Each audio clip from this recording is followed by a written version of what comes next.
Right, welcome, Danny, on our season 3 of the Quiddity Property Education podcast. First of all, can I say thank you so much for taking time out of your, and I know you're a busy guy. I know because you're all over the place. So thank you so much for taking the time to come and speak to us about your experience in property, experience in title splitting, but also what is it that you're going to be doing next as well. And genuinely, I appreciate that because it's important for people to hear what other normal people are thinking, doing, and how do they approach property investment, and also why do it, kind of thing, you know? So Danny, before we get into the actual detail of the blogs and the courses, tell me a bit more about, you know, yourself, what do you do, and what made you come into properties? Hi, Azid. Thank you for letting me come in today. My journey into property started basically many years ago. I basically had to save up. Yeah. And before property, I had my own business. I had a couple of shops. Okay. But due to COVID and circumstances, I had to sell those. Right. COVID hit us hard. The landlord wanted to double the rent, basically. What was the business? Beauty salon. Oh, wow. Yes. Oh, yeah, that was completely shut completely. Yeah, so, Wow. And they wanted double the rent, so I thought, okay, it's time to get out. I got out, and now I work for, actually, I'm an employee. I work for somebody. Yeah. But that takes up quite a lot of my time. Yes. Yeah. So was that difficult, being a self-employed business person to then going back to employed status for somebody else? Yes, it was. It was a relief for a time being because, as anyone knows, running your own business, it's 24/7. Yes. Even when you sleep, Yeah. things pop into your head and think, okay, that's what I've got to do the next day, the next week. So it's not easy. Being an employee, I think, is even harder, to be honest. You haven't got control of your destiny. Yes. If you don't perform well, you could get sacked any time. That's why I went into property, to build up something, an income for myself, that no matter what, the income's mine. It's already there. Yeah. And no one can take that away from me. Yeah. Yeah. And that's why I'm doing it. And I love that. And I think, you know, like-minded people attract each other. That's why I think we get on. That's why we work together. I'm going to ask you how you came across me. But I think one of the things that it's worth touching upon what you said is when people, and I used to have that. I worked 20 years for companies in pharmaceuticals. But I used to think, I'm secure. My job is for life. But actually, people need to realize that that's not the case. Tomorrow, for whatever reason, you could be a great performer, but the company doesn't do well. They need to cut the headcount. You're gone. You don't perform. You're gone. For whatever reason, the market changes. They'll cut you out straight away. So there is actually, for me, it's riskier to be. And I say that now after having left maybe 10 years ago. I find it was a riskier place to be an employee than it is to then doing your own stuff, because you hold your destiny in your hands. Yeah, because at the moment, we'll talk about that property I already got. Yes. That brings in an income. Yes. And no matter what, you know, apart from a few expenses here and there, that income is there. Yeah. That income. And you're going to keep producing. Yeah, it's keeping producing. Yeah. And it's basically for life. Yes. But with the job, which I think stands for just over broke. Yeah. Like, I don't blame them for what they're doing because it's a business for them as well. Yeah. So they got to make money. They've got to They got to run it, so they will cut to make costs. a profit. Yeah. Yeah, they got to cut costs here. And unfortunately, when you're an employee of the business, you're one of the things that they would cut down on. Yeah. You're expendable. Yeah, expendable. Yeah, you're a costly bit to the business, but they can cut it out very quickly and reduce their cost. So I agree with you, and I think the mindset about people listening to this is it's important to start to invest on the side. I'm not saying to people to give up their job tomorrow, but work, which we all did. You talked about savings. I saved and invested every bit of money that I was making, whether it was a bonus at the end of the year, a bonus at the quarter, my wages. I was cutting half of my wages and saving it, and then buying properties. It became not an addiction, but it became something that I thought, do you know what? This is my way out. And it took 15 years of consistently doing that and consistently doing that. My friends, my family, wife, everyone was like, oh, wow, this is, why are you doing this? You don't really make that much money. And it's true. For the first 10 years, I wasn't really making that much money.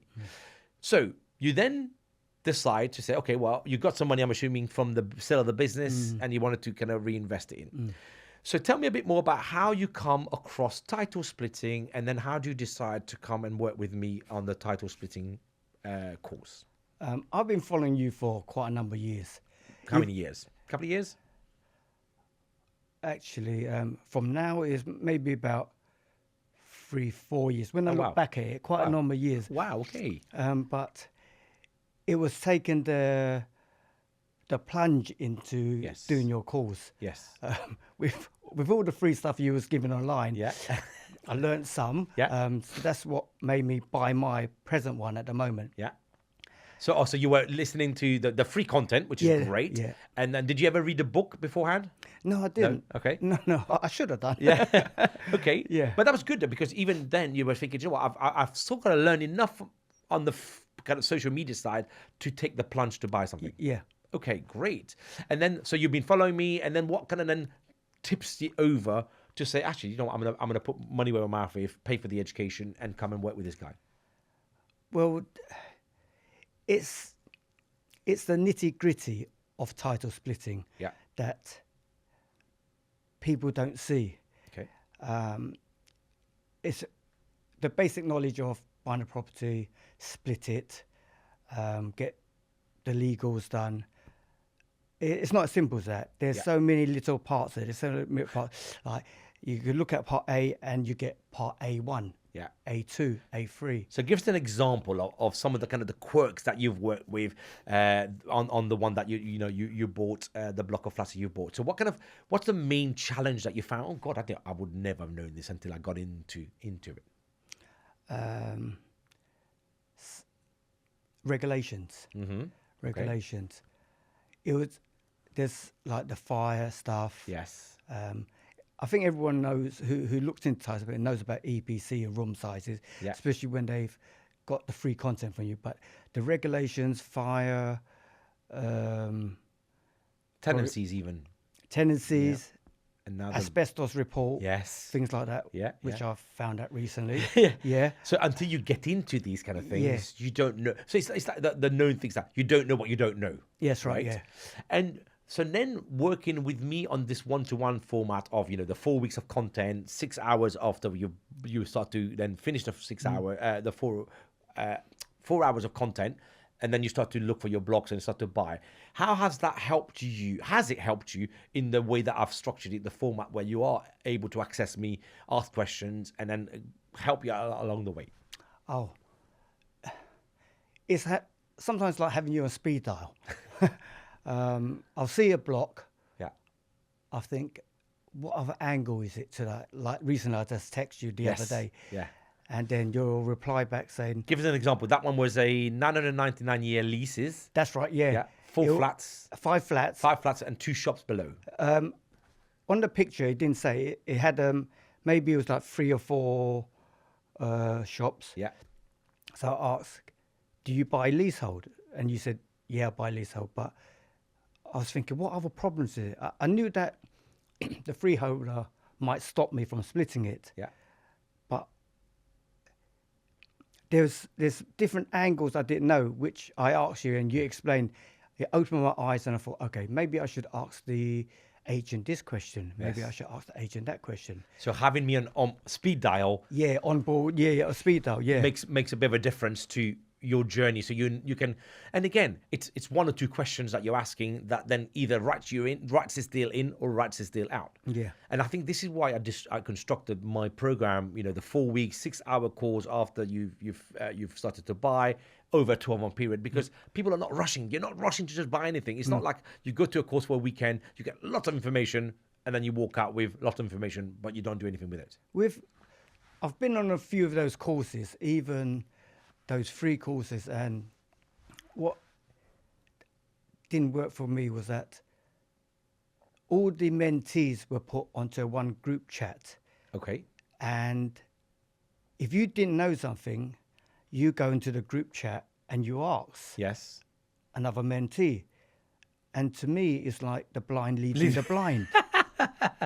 Right. Yeah. Wow. Okay. Yes. Or if somebody didn't know, they might not want to tell you because Tell it's a you. conflict of interest, Of course. isn't it? Because you're competing against each other now. That's right. Yeah. Yes. So, but when I speak to you or text you, I get an answer straight away, and the answer is genuine. Yeah. It tells me what to look for, Yeah. what to do, and what angle I should look at it. And since doing the course, when I look at these properties, whether it's commercial, Yeah. mixed use, or blocks, Yeah. I look at the angle. Yes. What's in it? How can I navigate around it Yes. to make it work? And if it doesn't work, okay, walk away. Yeah. Look at another one. Yeah, because I think that's the bit that I like, because we're not looking at a building in one dimensional way. Yeah, What yeah. are the extra exits we can have? Yeah. So, for example, if you got the two shops, can you then sometime cut them out and then refinance just the block of flats above to take your money out, and then the two shops stay as kind of passive income generating? Yeah.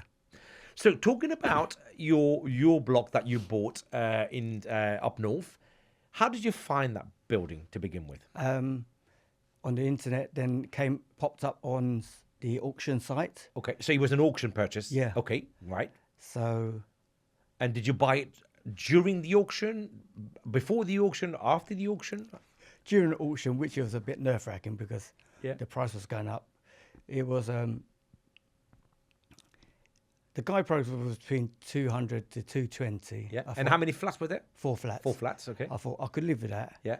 And then I think about a week before the auction, the guide price went up from 200 to 250.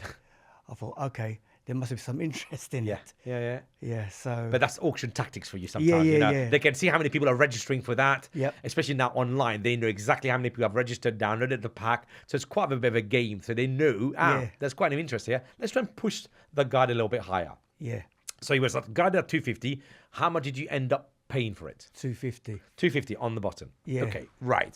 So you got 4 flats now, 250 on one freehold that you're gonna title split. So how much? What out of 10, the condition wise? So 1 is terrible, 10 is amazing, 5-star hotel. What was those conditions of those flats like? 3 of the flats, I'd say one of the flats is on a 10. Oh wow, okay, amazing. One of the flats, the other 2 flats, I would say on about 8. Okay. So they're still good. Okay, very good. The other one, I would say that was on a 1 or 2. Oh, wow, Because- that bad? Wow. Yeah, because he left. He was living there, but he was living like a squatter. Oh God. Yeah, so there's a mess everywhere. The units were damaged. Wow. Carpets was heavily stained. Ooh. And then he'd been there for a while. He's then there, no, about 2 years. What? Yeah. Oh my goodness. So So when what he- was your strategy then when you saw that? Did you keep him? What was your thoughts? How were you going to renovate this? well, the agent when I bought that, the managing agent contacted me. Says he's already managing. Would I like them to continue? Okay, yeah, yeah. I said I'll continue managing. Yeah. And then he told me that that tenant was planning to leave. Okay, if he's going to leave, Thank God. yeah, I'll renovate it. But Yeah. the way he left it, I had to. So he did leave. Yeah, he thank did God. leave, Yeah. but his deposit obviously didn't cover. No. His Oh, deposit of of something like £400 didn't cover Yeah. the renovations. Yeah. So how much was it? A 1-bed flat? That's a 1-bed flat, And how much did that cost you ballpark to kind of renovate that back? about £5,000. Right. Okay. Fine. It is again. It's not crazy money. Yeah, but- when you think about it. It's still £5,000. Yeah, it's still £5,000. Of course, it's still £5,000. But out of the 4 flats, you had 3 that were pretty much top end. Yep. And then you ended up renovating 1 extra one at £5,000. Mm. Okay. On entry, what was the rent on that block? 22,400. Okay.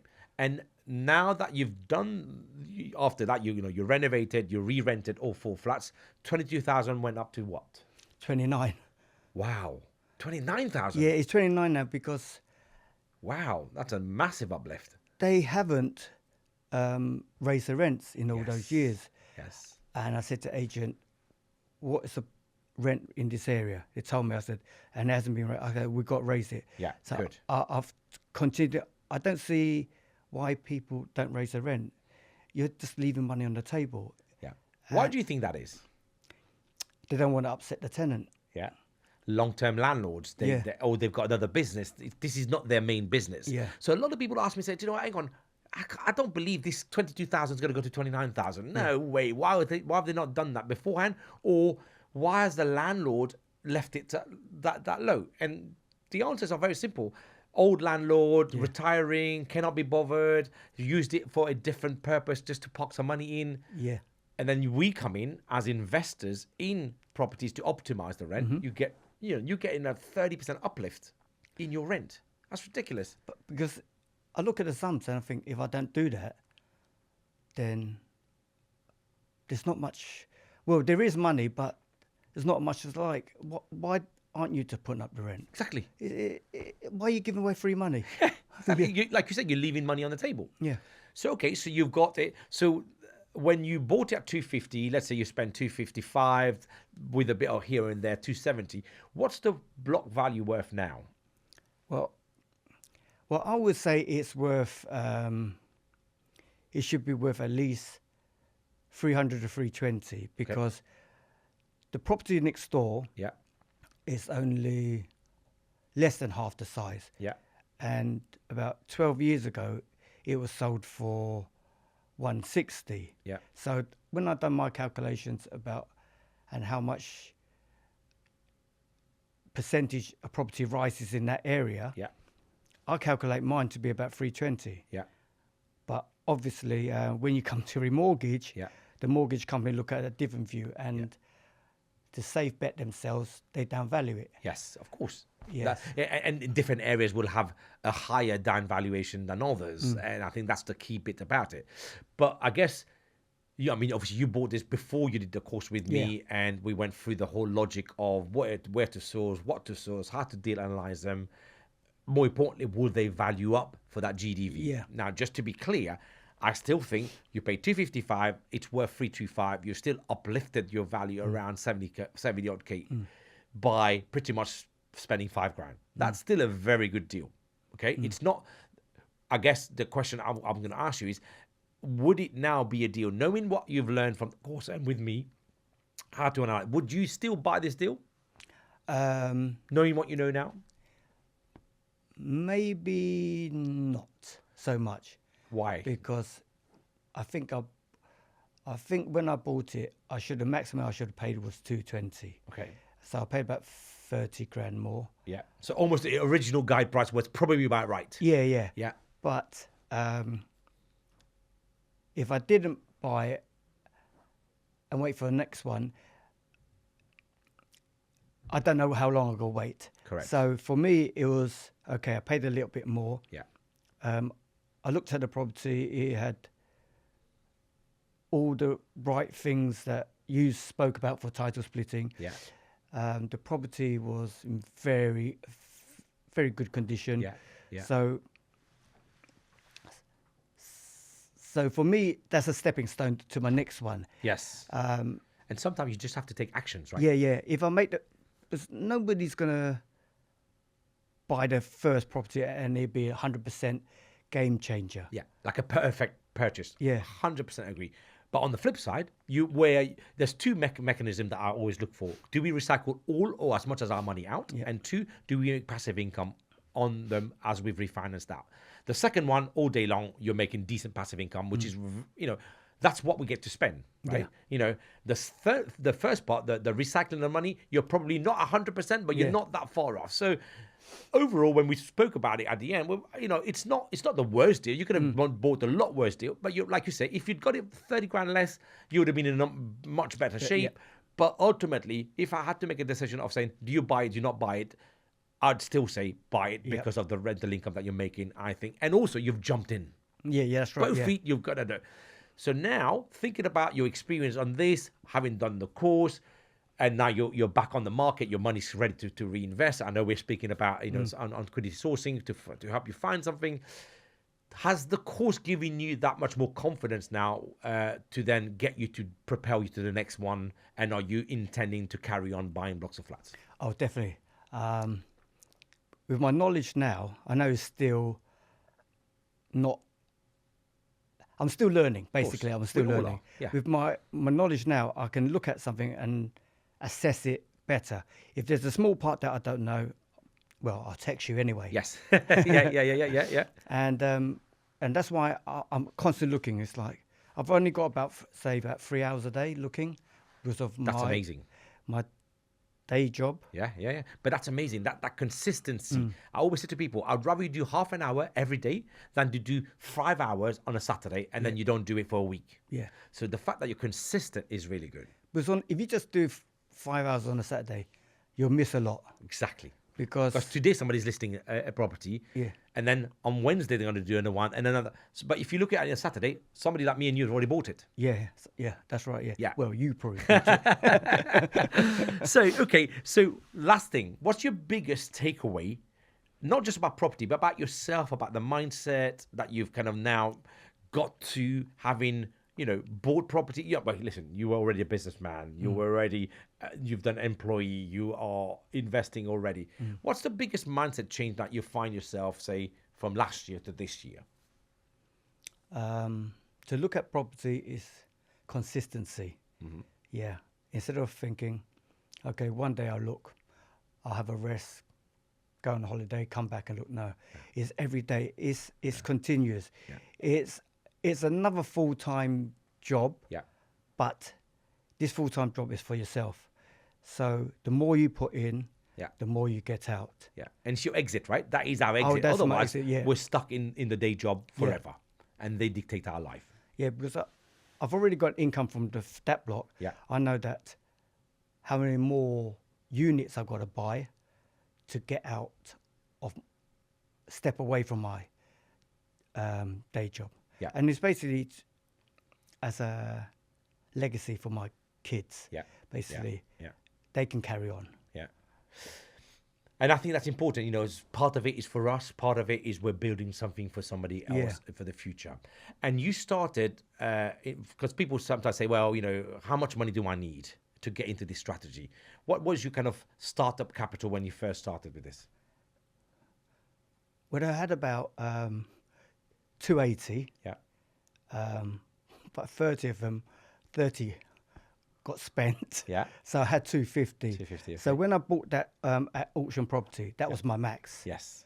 That's the maximum you could have actually afforded to do. Yeah, well, I had a little bit more to pay for the legal stamp duty, but that was my maximum. Yeah. And would you say, do you need 250 to get into this strategy? Having now looked and you know how much these buildings cost, using leverage, what would you say is the almost the minimum amount somebody needs to be thinking about when they come into title split?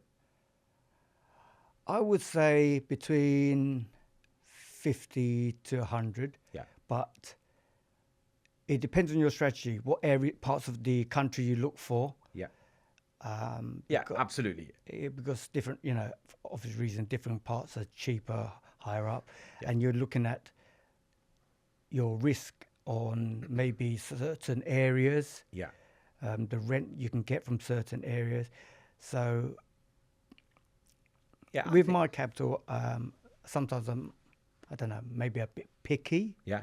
Of what I look at. Yes. Because I don't want to buy something that maybe have a high turnover tenants. Yeah. Or poor area. Or poor areas, in condition-wise, poor area in condition-wise. Well, I think for me, 100,000 is probably that kind of money is actually a fair amount of money to come in because you're leveraged full time. You're buying blocks around 400,000, and you get lots of blocks around 300,000 to 400,000. Yeah. Okay, so Danny, my last question for you is, if here's somebody listening to this thing and saying, you know what, I'm thinking about going to this guy's one-to-one training. It's quite a lot of money. Should I do it? Should I not do it? What would your advice be to them? If you've got the money, I'll say do it. It's basically, do you want to buy the wrong property Yeah. and lose money, or because if you lose money, you can lose more than what you pay for the course. Yeah. Yeah. So it's And the support structure. the support structure is great. Yeah. I'm not just saying that it is. I've learnt so much, not just on the one-to-one course, but after the course of speaking to yourself, Yeah. texting you the links to the properties that I'm looking at, and you're giving me feedback on it. Yeah. Yeah. It's not and the stuff I look at is not a one size fits all. Yes. You can see the different angles Yeah. that I can't see for different types of property, and that's what makes it great. And what I like to say to people, I've said that to all of my mentees, it's not a transactional thing. It's not like, you get the course, you get the information and it's done. Yeah. I want people to succeed. That's what I do it. That's what I want to teach people. That's what I want to help people to get. The ultimate output is the passive income. And that's why I do it. And that's why you see me so responsive to help people to with their questions. Yeah. I'm still learning. Yeah. I know whatever I ask you, you'll let there. me know. So it's always great. Yeah. But on that note, Danny, thank you so much for taking the time to come in, speak about your experience, speak about your journey. But more importantly, I would very much look forward to hosting you once we get your next block bought, start to work and refinance that, so then we can we can start progressively looking at your journey and how well you've done over time. And more importantly, you'll be telling me, okay, do you know what? I've canned that job now and I'm now focusing full time on property. That's the plan. Yeah. Great. But listen, thank you so much. And we will see you definitely. I will definitely be talking to you about some of the other deals that you're getting on anyway. I'm glad to be here. Take care. very much. Thank you so much. Cheers.